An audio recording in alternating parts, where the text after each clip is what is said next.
Bonjour Marie-Florence Serret, je suis très heureuse de vous rencontrer aujourd'hui à travers ce site. Je suis auteure de romans, littérature générale, en littérature jeunesse, mais je suis aussi poète et j'ai publié quelques recueils de poésie et animé depuis 30 ans de nombreux ateliers de poésie et d'écriture en général. C'est à la fois l'écriture la plus facile et la plus inépuisable. Alors justement, ce qui me passionne dans la poésie, c'est qu'il n'y a pas de sujet poétique, il n'y a pas de thème poétique, c'est vraiment le regard qui est porteur de poésie, et le regard, avec l'écriture, s'inscrit dans et à travers les mots. Il s'agit de retrouver et de donner au lecteur un regard aussi neuf que celui qu'il pouvait avoir enfant sur le monde. C'est pour ça que les clichés sont redoutables en poésie, parce qu'ils sont usés. Et comme dit Mallarmé, il faut redonner du sens aux mots de la tribu. Ces mots qu'on utilise tous les jours sont tous susceptibles de devenir porteurs de poésie selon la façon dont on les assemble entre eux. Alors il n'y a bien sûr pas de recette pour écrire de la poésie, mais il y a malgré tout des chemins qui peuvent nous conduire vers les endroits de notre propre découverte, de notre propre inconnu. Et ces chemins, c'est à travers les poètes que je vous propose de les découvrir, de découvrir chacun vos propres chemins, mais à travers les poètes sur lesquels nous travaillerons ensemble. Il y a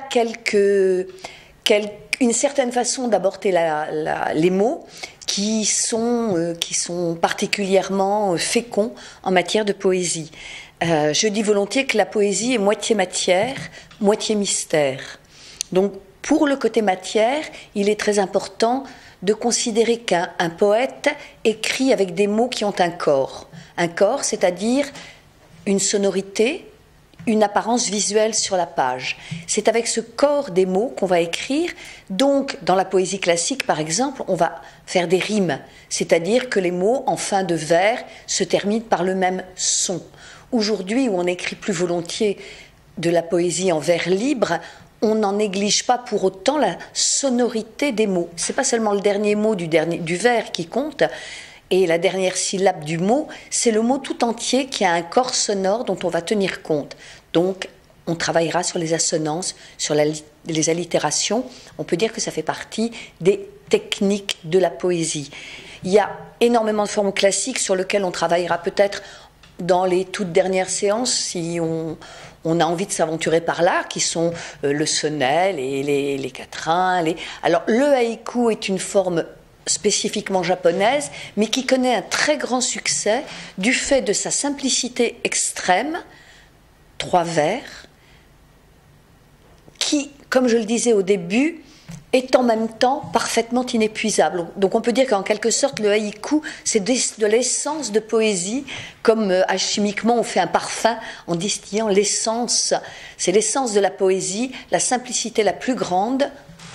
Alors le haïku ne veut aucun effet littéraire. Or nous travaillerons quand même un peu avant sur les effets classiquement poétiques. J'ai parlé des assonances, des allitérations. Il sera aussi question bien sûr du rythme qui dans la poésie classique se compte octosyllabes, alexandrin, qui dans la poésie libre n'est plus cadré avec autant de rigueur, mais n'en a pas moins d'importance. Alors je vais parler des rimes, des assonances, des allitérations, du rythme, des métaphores. On travaillera aussi sur les oxymores et sur le rapport concret-abstrait, qui est une dimension fondamentale de la poésie. On essaiera peut-être, à l'image de Rimbaud, de fixer des vertiges. Ces stages d'écriture auront donc lieu les samedis 11, 18 et 25 juin, de 10 à 12, sur le site Témente, et j'espère vous y retrouver.